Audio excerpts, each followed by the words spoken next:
Good evening, everybody, and welcome to tonight's Planning and Control meeting. Can I just ask you all to either switch your phones off or put them on silent before we start? Thank you. Okay, moving on to the agenda. Any apologies from anybody? No? Okay. We haven't been notified of apologies, but we are, I think, short of Councillor Holmes, but it might be the traffic problems in Mickleover that's caused his delay. Well, if she's not here by about 6:30, we'll take it as she's not attending. We're also short of Mike Carr, and I don't know whether he's got traffic problems as well. Certainly wasn't much traffic when I was coming, so I don't know.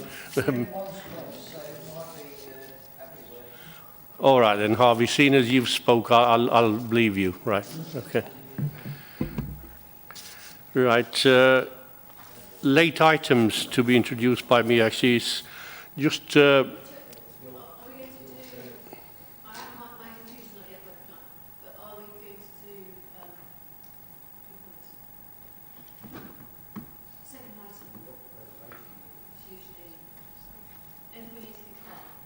No, that's the third item, Lucy.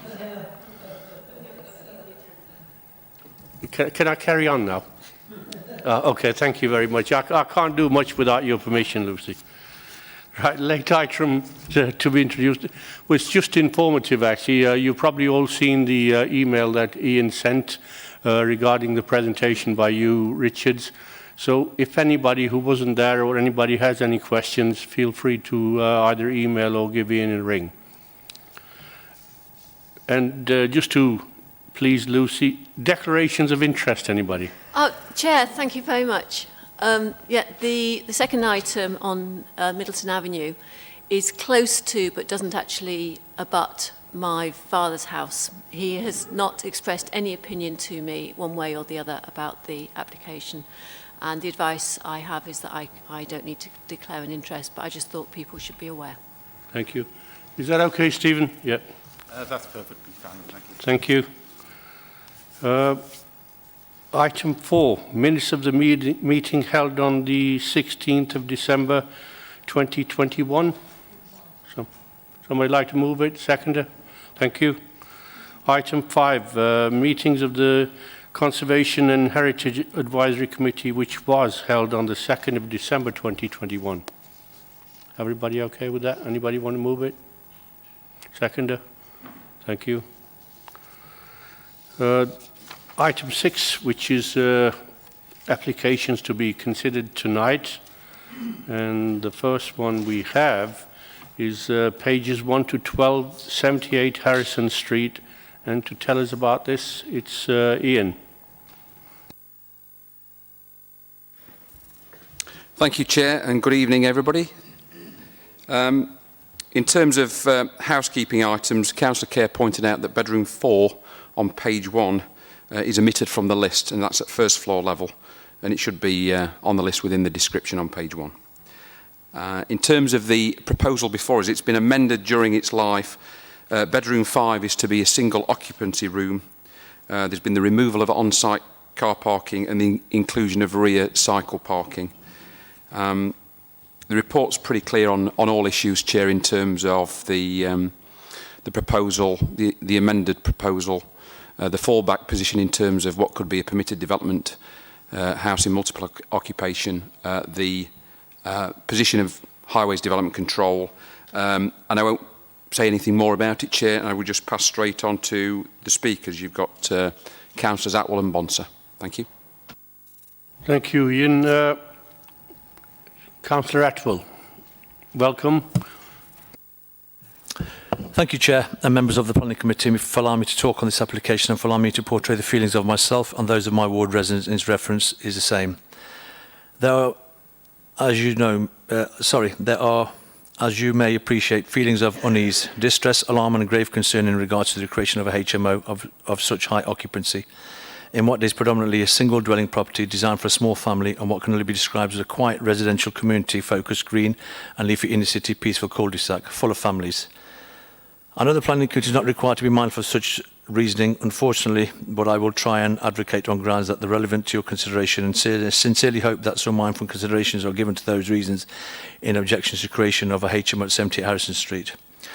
A proliferation of permitted HMO and high occupancy properties in the area has had the following types of detrimental effects within my ward. Parking and availability of spaces has been greatly reduced. There is no guarantee this will not be the case here. The level of occupancy and space available within the property is limited, and the application assumes availability of park community on what we can classify as a turning head. There's no guarantee a number of occupants with or without car ownership, but you must be mindful of the potential and worst case scenario. An increase in noise disturbances have been noted from similar higher occupancy premises. An increase in foot and motorised traffic to and from such premises have been noted from such premises. An increase in open and unkept waste disposal facilities leading to rodent smells in general. Degradation of the area and attraction for fly tipping. This kind of problem is all too common at high occupancy premises and has been very problematic, especially if the application is placed in refuse facilities to the front of the premises, which is open and next to a green. Regards must be given to the fact that granting of such a sizable HMO will have a substantially greater impact on the smaller adjoining semi-detached properties due to density and progressive massing. It must be noted that the premises has had the benefit of building works and planning in the past and has had 2 additional floor side extensions added to compromise of a garage, 2 bedrooms, a dining room and additions to a conservatory and kitchen area. And this proposal further seeks to add to that, which can only be viewed as progressive massing. The application includes the use of a turning head at the end of the cul-de-sac as assumed parking for the property for visitors. Highways also notes this to be a turning head and describes it as a large. I would agree that to say it is large when it's empty and treated as a turning head, but with even one vehicle parked on the turning head, it simply becomes of no use to anybody. There is a high probability and serious risk of this becoming an exclusive car park to the premises. Just looking at the plans for the property and keeping in mind the density of number of occupants, one, I urge the committee to consider the hazardous fire risk it poses by designing a simple fire in the lower hallway puts the occupants of the upper floors in grave danger. The lower occupants may well easily escape from the windows, but the layout itself places occupants on the upper floor direct into harm's way and without alternative means of escape. The area and type of property is simply not suitable for such a HMO type accommodation. Councillor Atwell, I'll have to stop you there. The 3 minutes are up. Thank you. Councillor Hazelgrave. Thank you, Chair. Chair, fellow councillors, this proposal is tabled as a source of deep concern by local residents, as evidenced by the objections received. Whilst residents recognise that the developer is taking some steps to put forward a more acceptable plan, Councillor Sue Bonser and I share their enduring disquiet. Our shared concerns centre around the impact on already pressurised space for on-road parking and pedestrian use, as this area is used to the route through from Boyer Street to Stockbrook area, including use by parents or carers with pushchairs and disabled residents using mobility scooters, and many children making their way to and from First Primary. Chair, fellow councillors, residents of Harrison Street who possess a car or van have no option but to park on road, and parking is currently at a premium. It's my understanding that the present iteration of the application includes only one off-street parking bay. As noted by Transport, the use of the cul-de-sac for turning could be compromised if used for overspill parking. I also draw to councillors' attention that bin collections for Harrison Street, but no other parallel streets, are currently serviced by a narrow non-standard bin lorry. There are local concerns about the scale of the development, adding 7 small units to an already substantial building, some of which barely meets the minimum size standards and which is predominantly aimed at single occupants at entry level to the housing market, where there is already ample availability of such housing in the area, notably designed for students. As councillors, we are acutely aware of a need for in the city for affordable housing to accommodate large families. I would submit that this would be a far more preferable use of this building. Perhaps the developer may consider this option if this application met with a refusal. Residents are rightly concerned that there is a risk to community cohesion, which is tested by such issues as bins on the street, insufficient bin capacity and storage, fly tipping, particularly on tenant vacations, and noise of nuisance. This application, if granted, can only add to the risk of prevalence of these issues, not reduce it. The above list of issues are already prevalent in the area, and work to mitigate this by councillors' offices has been severely hampered by the dramatic change in the kind of work which could be undertaken at a sustained pace over the past 2 years due to various code restrictions and personnel issues. We're doing our best to catch up. Local residents have had to put up with a lot, councillors. Chair, councillors, with great respect for your collective experience and wisdom, I ask you to give due weight to the concerns of residents and local councillors and refuse this application as it stands. Thank you, Councillor Hazelgrave. Ian, did you want to come back on anything? Yes, thank you, Chair. Just to say that in terms of the parking issues following our pre-agenda meeting and the discussion we had there, I asked our Highways Development Control colleague to look again at the issues specifically in relation to on-street parking, but he reiterated what he said in his formal consultation, that he's happy with the arrangements. Clearly, there is on-street parking. It's not restricted parking, so clearly this property would be occupied as a dwelling with a parking impact, and so, based on the survey work that he included in his consultation, is happy with it from an on-street parking perspective, given the proximity, of course, to other modes of transport. In terms of some of the issues raised by Councillor Atwell, all the things pertaining to fire safety, they would be dealt with under separate legislation, building regulations or the housing standards. And in terms of the issues surrounding HIMOs, I appreciate the sensitivities about them, but there is a fallback position which is spelt out in the report. And also, as Hugh Richard pointed out last week in his presentation, they do form part of the housing mix. They are clearly important. Developers who promote HIMOs obviously see a demand, and there is a demand for them. So we have to be mindful of the fallback position, and we also have to be mindful of the fact that this is an extended residential dwelling, and it could be used by a family of a similar number of people. So therein lies the planning position, Chair, and happy to take any further questions. Thank you. Thank you, Ian. Members of the committee?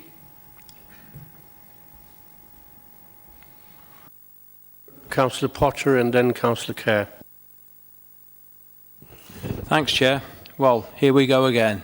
Another HMO. The ward councillors don't want it and the residents don't want it. And I feel very sorry for them. But very often our hands are tied. I wish they weren't, but they are. And I just feel helpless, really, sometimes when HMOs come along that people don't want, councillors don't want, and they argue and put some very good arguments to stopping an HMO. But as I say, sometimes you just feel helpless. Thank you, Councillor Potter. Councillor Kerr.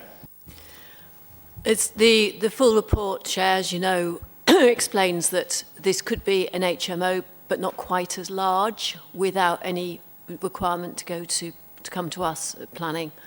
So I look at this and say, right, are the things that we would like to happen if this is an HMO, which, because it's come to planning, we can actually ask for, which we wouldn't get if it hadn't come to us.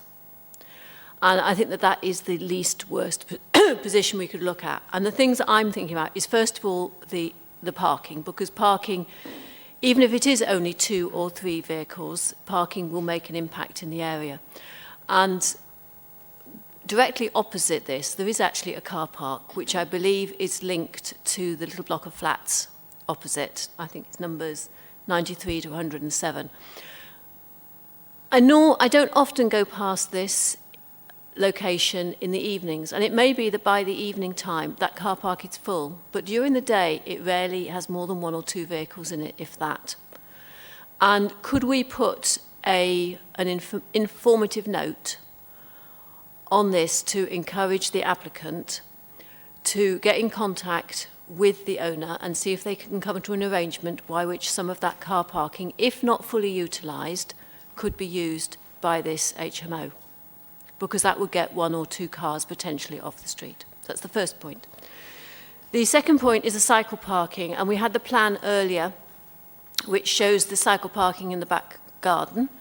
And if the doors truly open in the manner shown here, it'll be really difficult to get a bicycle into there without getting your feet muddy on the grass in a day like this. So can we actually get an arrangement by which you can actually walk with your bicycle to the shed without getting muddy feet and get your bicycle into the shed without any difficulty? Because unless it's easy to do, people will not do it.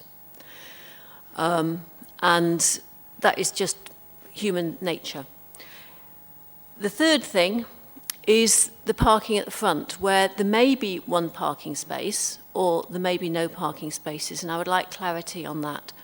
If there are no parking spaces, or even if there is only one parking space, I think we ought to look at a landscaping condition so that we can actually have some greenery outside the front and not just an enormous array of tarmac, which is what it looks like at the moment.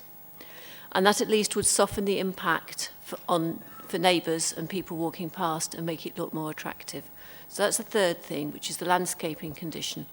And for people who are visiting this on a bicycle, let's hope, they don't want to be able to, they want somewhere to leave their bicycle, otherwise they'll drive if they have that option. So could we have some incidental cycle parking in the front? Just a simple hoop that you could lock a bicycle to securely, and because otherwise no one's going to go into the back shed, and that might mean a visitor's car is not parked on the front. Fourthly, we know that there is a significant turnover of people in many HMOs, and therefore the rules about how to do your waste and where to catch a bus may not be obviously available. And can we put a condition in to expect to have information on both those things clearly available in the sort of shared area or provided to residents on a regular basis? And I think that is it. Thank you very much. Thank you, Lucy. Ian, did you want to come back on anything on that? Thank you, Chair. Yeah, in turn, the informative note, I'll pen something together for that. Incidental cycle parking at the front, I think we can reasonably attach some condition to expand the parking to accommodate that. And in terms of a management plan for the owner to advise residents what's required in terms of disposal of waste, etc., it probably reasonably meets the test, so I'd be happy to put something together for that as well if you're happy with that. Thank you, Ian. Anybody else? Councillor West and then Councillor Nawaz. Thanks, Chair. Just querying really at 5.2 the housing standards comments, and I know I've asked this before at Planning Committee.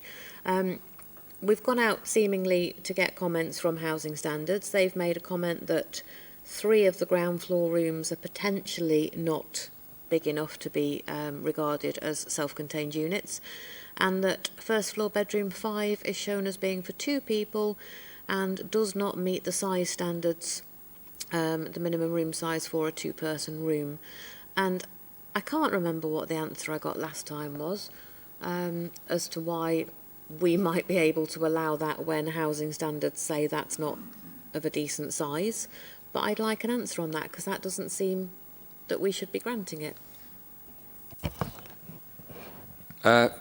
Bedroom 5 is now single occupancy, Chair, as indicated in the report, and yeah, they would need to meet other separate standards, of course, housing standards. So that's the position from a housing standards point of view. We make an assessment from a planning perspective based on obviously the starting point is the development plan, and we will weigh up within that the room available in terms of, is it a satisfactory living environment, what's the shared space like, what's the availability of external space in terms of garden, etc.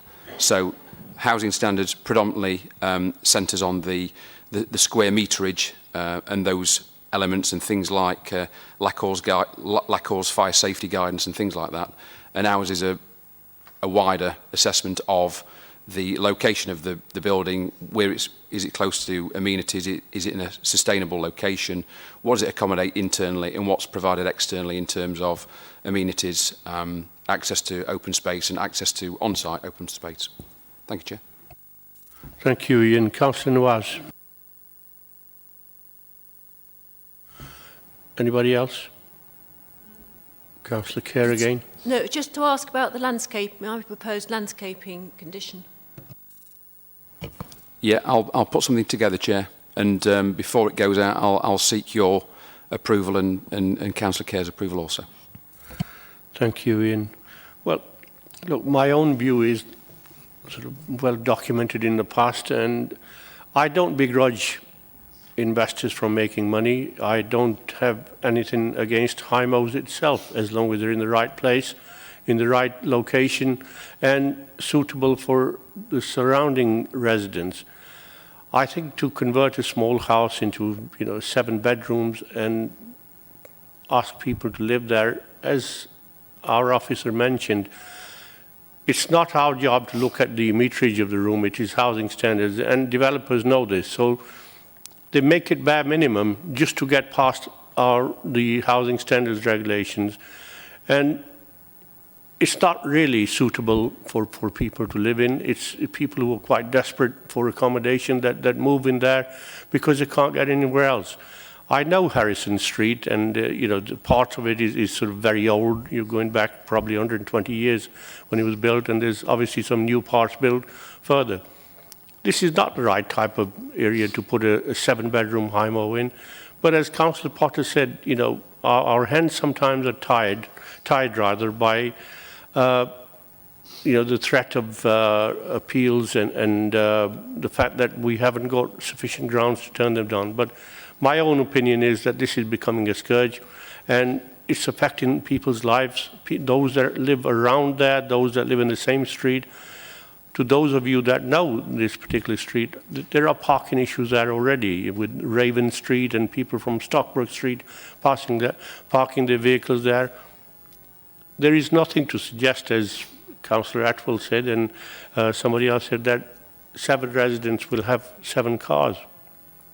But equally, there's nothing to suggest that they won't. So even out of 7, if 3 or 4 of them have, that's an additional 3 or 4 vehicles. Now, I fully understand that it's a sort of semi-detached house that was 3-bedroom and 4 and 5. And yes, you could have a family of 7 people living there, but that is a family who, mother, father, children, who are not likely to have cars of their own. So I honestly, believe that this is not the right place for it. But so far, there isn't anything that I've heard that could probably, refuse this on unanimous grounds, right? But it's up to the individual councils. My own opinion is, yes, we need housing. Yes, this forms part of Derby's housing stock. But this is not new houses. These are just old houses being turned into, or in some cases, terraced houses being turned into 6, 7, occupants, right? That live there. So it's not addition of buildings, it's addition of numbers of people who can live there, and there is a distinct difference. We need housing, yes, because people are on the waiting list for social housing. Even private housing is difficult to get for some people. So I don't believe that we should hide behind the fact that we need housing. Yes, as I said, we need housing, but not HIMOs in every street. Every other terraced house, coming up for sale is being bought up by developers simply because they know our hands are tied. And somewhere along the line, as I keep saying, we have to put a stop to this. And we are looking into this situation. I have asked our officers since October time to look into this, how we can say no, enough is enough. But until that time comes where legislation is brought in to say that we can be independent of national law, that is all we have. And I really don't know what to say to the people living around these small streets where HIMOs are cropping up 1, 2 every month.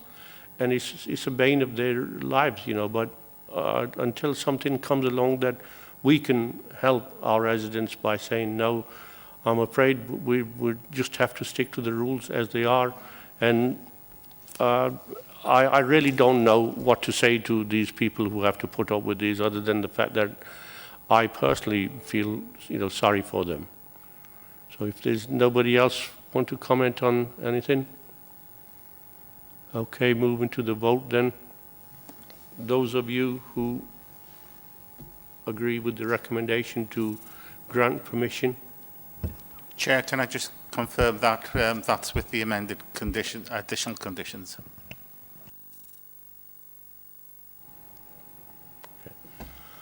Okay, go to the vote then. Those of you who agree to grant planning permission or agree with the recommendation?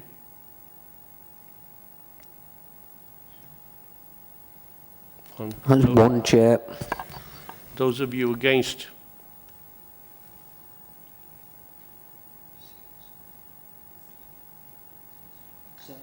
Seven, Chair, I think, including yourself. That recommendation is refused. We now have to come up with a reason, I believe.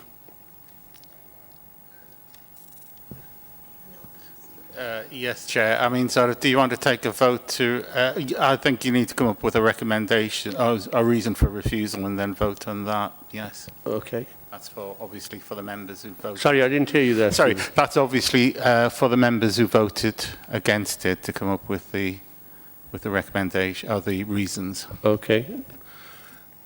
Right, would somebody like to start off then why we're refusing this?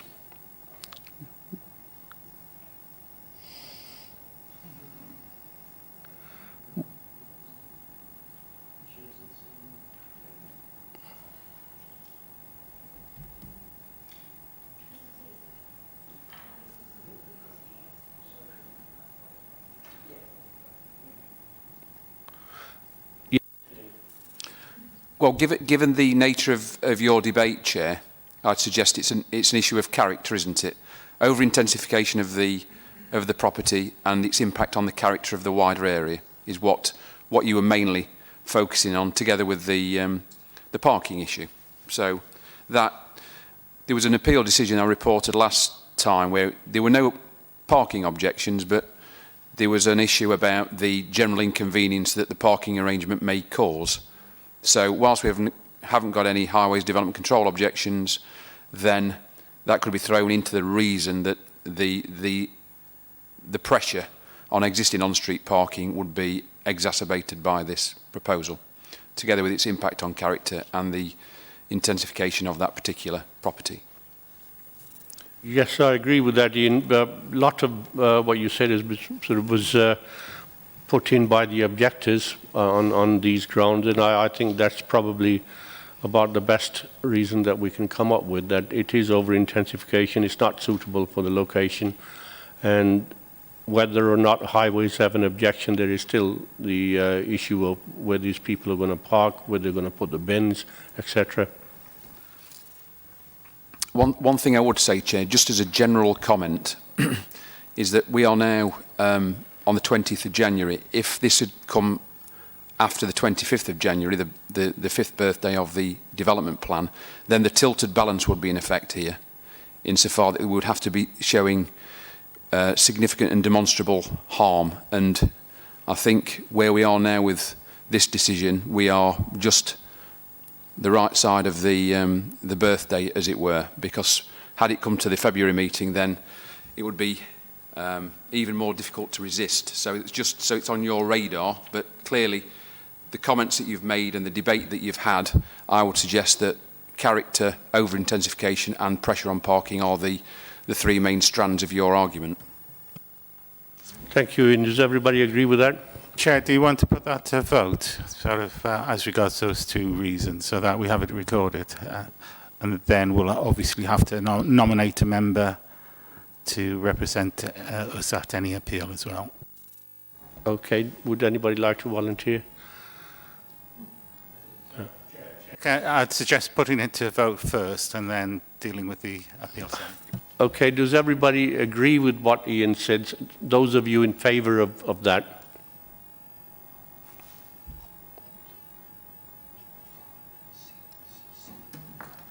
I'm getting 7, Chair. Stephen? Is that okay, Stephen? Yeah. Anybody like to volunteer in case there is an appeal? Councillor Potter.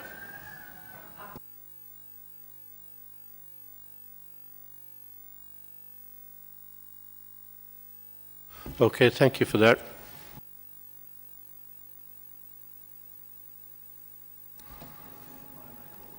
Moving on to item 2, pages 13 to 21, land between 42 and 46 Middleton Avenue, and tell us about that is Ian again.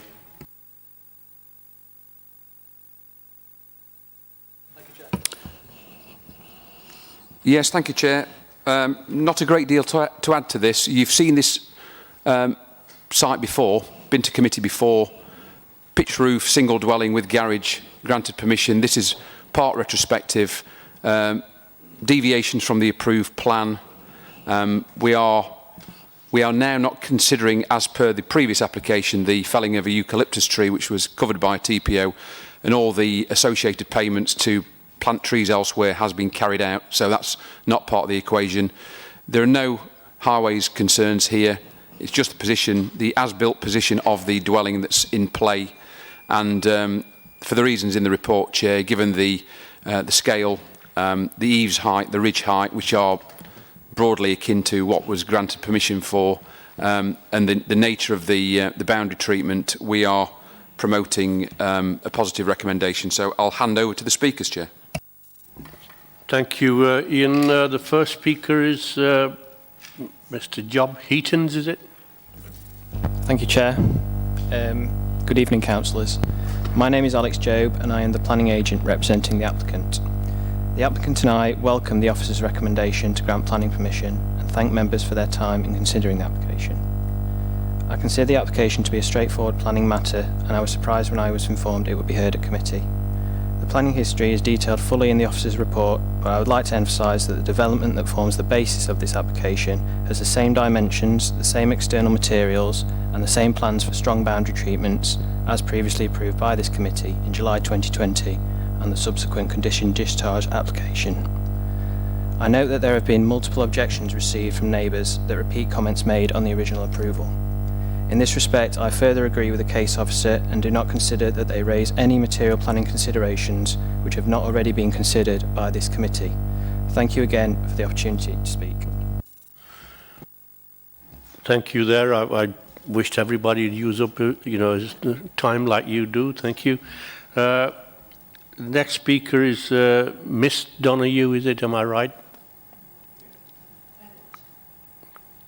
Can you hear me? Yes. Bennett. It's Miss Bennett now.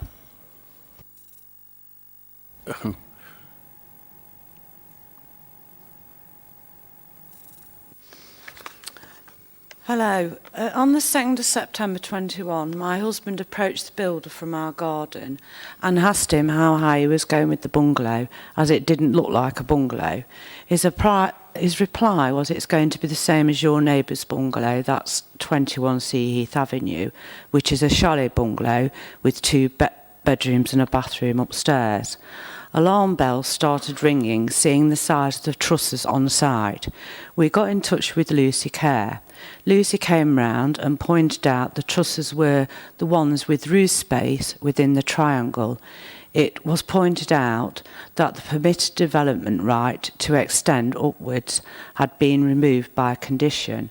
It was also pointed out the bungalow was too close to the boundary and the windows were wrong and too large. Lucy sent an email and photos to Paul Clark.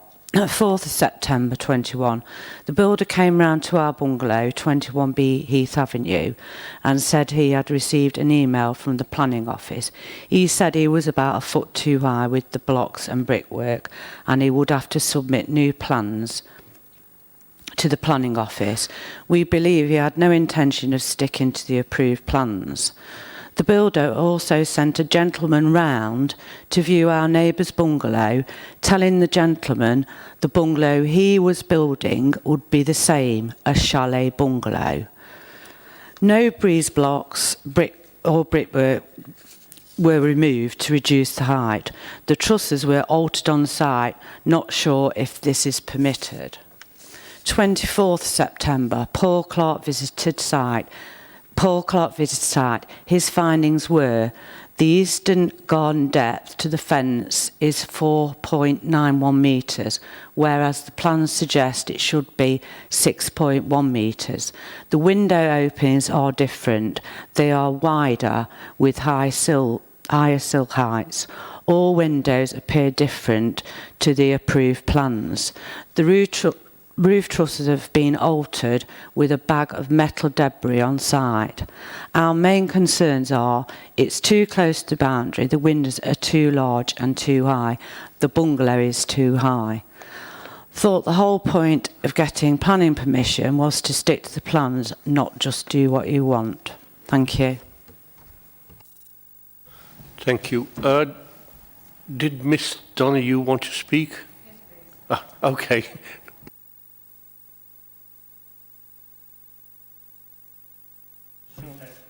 The purpose of this presentation is to highlight the disregard and disrespect for both the planning department and the enforcement of building regulations within the property development next door to me. I have submitted various photographs to you showing how the original Grade A eucalyptus tree, which blocked this latest application, was compromised and led to the felling of this tree authorised by Paul Clark, thus creating open land. Next, the property developer and the next-door neighbour who owned the land submitted an application for a new build, which was granted. However, these people have not followed the rules throughout the build in any way, shape or form, and each of them denied owning the land. So the property has been built in the wrong place and intrudes into adjoining properties. It is too high. The original plans placed it adjacent to number 46. This has not been done. The windows are incorrect and too big and intruding to neighbouring properties and have been changed to suit the needs of the developer. The rear garden for the bungalow is almost non-existent. So roof trusses were bought in anticipation of a loft conversion, which was not agreed. These trusses have now been cannibalised and made to fit by removing the construction plates. Here is an example of a roof truss for a loft conversion. And these plates here have been removed and have damaged the structural integrity of the building. A traditional hand-cut roof is made of this timber, which is 2x2 rough sawn timber. This one is 1 1/4 by 2 3/4.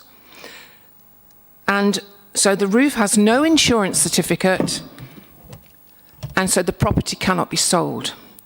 The land around the perimeter has been falsely elevated, and then fences erected, which in some cases are 10 foot high, showing in the photographs and in breach of planning regulations. The local residents are not satisfied that precise measurements have been taken by an expert and formally request that this takes place under controlled conditions. In all discussions within the planning department and building regulations, our deep concerns have been constantly negated and airbrushed. All planning seems to be labile and also fudged. These rules are there for a reason. I would implore you to do the right thing and quash this retrospective application, and then let's start again following the rules. Thank you, Ms. Donoghue. Ian, would you like to come back on any of that? Yes, thank you, Chair. I mean, as you know, there's nothing unusual about submitting a retrospective application. Various retrospective applications come before this committee. We have to consider the reasonableness of the proposal before you as built. as your report states, there are differences to the layout and the elevational detail. We have to be mindful that it is a single-storey construction. All things pertaining to safety, issues relating to the adequacy of the work and the building specifications are dealt with under the building regulations. We have to look at the planning merits of this, namely where it sits within the plot, how it relates to neighbours, where it sits within the public zone in terms of its design impact, and those are the key issues that we are focusing in on, Chair. Clearly, we've looked at this carefully. There was a report to committee in line with the previous application, which dealt with the issue of the relocation of the eucalyptus tree and the Section 106 agreement associated with that.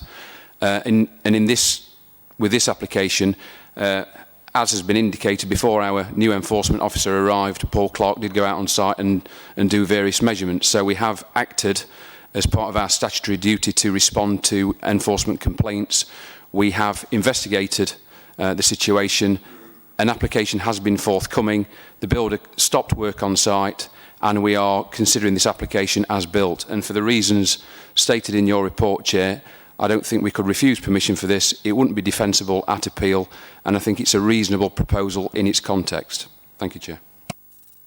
Thank you, Ian. Members of the committee? Councillor Kerr.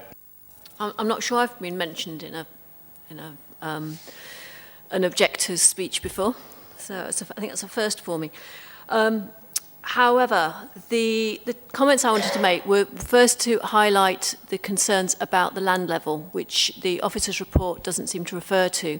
It's something that I've had other occasions to concern, and obviously the land levels that are shown on the plan now are where the land levels are now, which may not have been where the land levels were when the site was originally cleared. And the difference in experience of a building does depend on the land height. So that is something I'd appreciate some officers' comment on. The second point is that if this was coming to us fresh and we had objections from adjacent neighbours, we may well, as a committee, come back and say, well, you know, if they hipped the roof rather than giving it a vertical end, it would reduce the impact of that on the neighbours. And we might ask our officers to go away and have a conversation with the applicant to consider that. And I think that's a conversation that I would like our officers to have now, particularly if the roof construction is something that building control may have views on as well. And if they have to take the roof down, it'd be a pity not to rebuild it in a less imposing form. Finally, in terms of there's a condition to look at the boundaries, and I would think it would be really helpful if our officers would liaise with the neighbours who've objected in the finalisation of what is agreed for boundaries, particularly as they've commented that some of the existing boundaries seem too high and there might be a negotiating point to be able to reduce those heights. Thank you. Ian, did you want to come back on what Councillor Kerr said? Thank you, Chair. There is a layout plan with spot heights on it, so we can look at how the proposal sits relative to the neighbouring properties. If you look on the floor on the site layout plan, please, James. It shows heights on the neighbouring garden to the west, and then there's the finished floor level annotated on the drawing also, which shows that the finished floor level is about 1 metre greater. Or, no, sorry, less than 1 metre greater. And that the actual level of the site on its western side is the same height as the land on the other side of the boundary fence. So I'm satisfied that the levels have been the levels have been duly considered. In terms of the overall form of the building, well, we've granted permission for a dwelling with a conventional pitched roof, and we wouldn't seek to negotiate now for a hipped roof because we've already granted a pitched roof, so that would be going in a rather peculiar direction. So that's where we are, Chair. I appreciate that neighbours have voiced strong concerns about it and also the process, but as you're aware, This is a retrospective application. We can deal with retrospective applications relating to exceedingly large developments, and we often do. We have to be mindful of the starting point is the development plan, of course, the policies within it. The policies within it that relate to new dwellings are quoted in your report, together with our normal considerations. And so I'm happy with the recommendation as printed, Chair. I'd be more than happy to direct the case officer to look again at the boundary treatment and consider if that's adequate or not, based on what Councillor Kerr said. Thank you. Anybody else? No, I do agree with you that once we've granted permission, that, you know, on a application that came before us, we can't really then turn around and say, well, no, we don't like the roof. Can you make it hip? Councillor Potter. Thanks, Chair. Could we defer the decision whilst the officers do the inquiries and undertake what Lucy has suggested? I don't think it's going to, you know, make that much difference. If the measurements are correct, and Ian says they are, I don't see what a deferral or how it would benefit us at the next setting. Ian, did you want to say? No, I don't think a deferral would do anything, Chair, to be perfectly honest.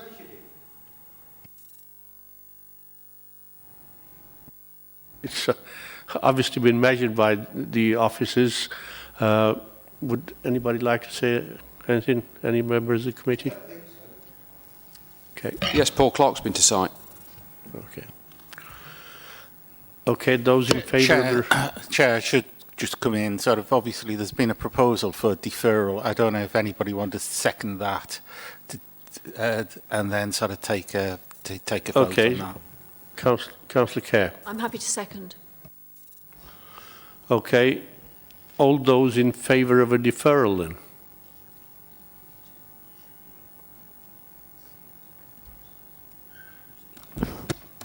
You getting 6 there, Stephen?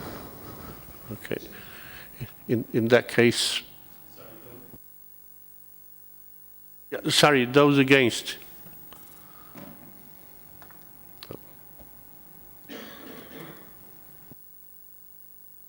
In that case, the application is deferred until such time as the officers look at it again.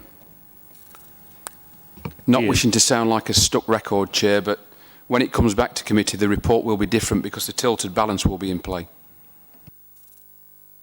Well, I did stress that, but unfortunately it's been proposed and seconded, and there's very little I can do. We probably will be in a worse state the next time we meet than we are at the present. At least we could have attached some conditions to it. May I just clarify on that point? If it were to come back, would we still be able to have, after we've got the change, after the end of the local plan period, would we be able to still condition that we can't extend upwards? Or would that be unreasonable under that new system? No, we can still remove permitted development rights. Okay, that's fine. Thank you. Okay, thank you.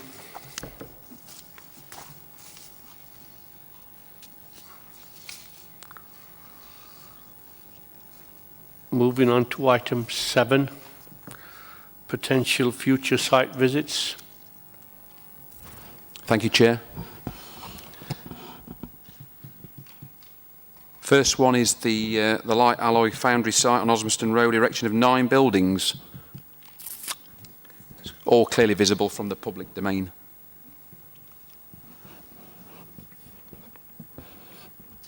The Army Reserve Centre. This is just a variation of condition to amend some approved plans, Chair. Same again on item 3. The Derby Food Waste Anaerobic Digester Plant at Megalorton Lane. Also a variation, and the variation is of conditions 1 and 2 to permit the reconfiguration of the operational digestion facility at 7 Trent Water.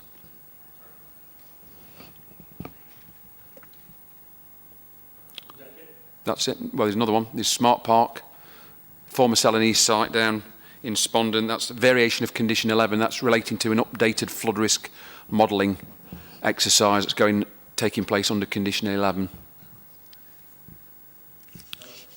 And probably the most important one in terms of housing delivery, land northwest of Blackmore Street, a Derby Homes proposal, 36 bungalows and public open space. Access from the southeastern corner, Blackmore Street.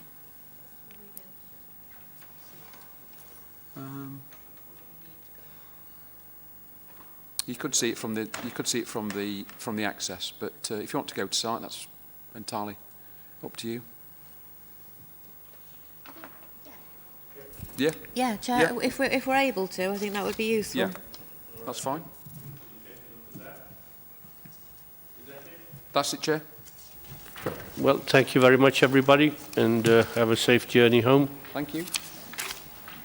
Thanks, Chair. You've got your appeal hat out there, Councillor Potter. What you're still 2 from 2, aren't you? Yeah. Have you got that printed on a T-shirt anywhere? Could you just copy Tracy Pearson, because he's never done an appeal? Yeah. And I'll just go.